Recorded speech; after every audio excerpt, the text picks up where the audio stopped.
Ng'omu kaweefube w'okuuma obutonde bw'ensi, ekitongole kya Uganda World Life Authority kitegese empaka z'omuzannyo gwa darts ku wooteri ya Iwanza. Empaka zeetabiddwamu ttiimu eziwerera ddala 10 okuva mu bitongole eby'enjawulo.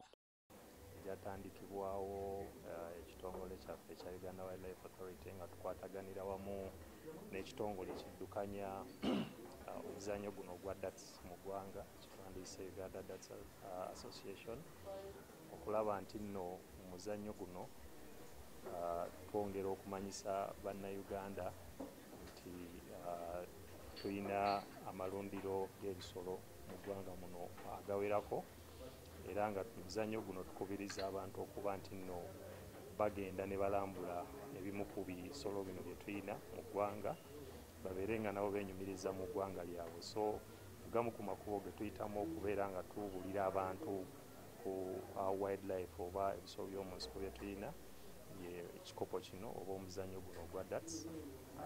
Abantu abali muzannyo guno oba n'emizannyo gyonna mu ggwanga. Empaka za darts zakomekerezebwa olunaku lw'enkya era abawanguzi bakuweebwa ekikopo wamu n'omuwendo gwa ssente ogutayatuddwa.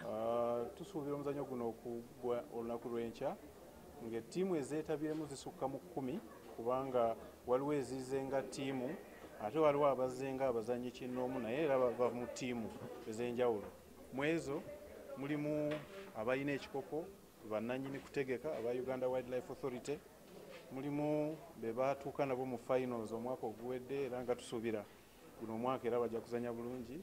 Club bagiyita 291 Valira, mulimu poliisi, mulimu prisons, mulimu Bank of Uganda, mulimu team okuva mu Action Falls Conservation Area.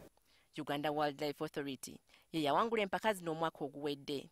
Regina Nalujja, NTV Kusawemu.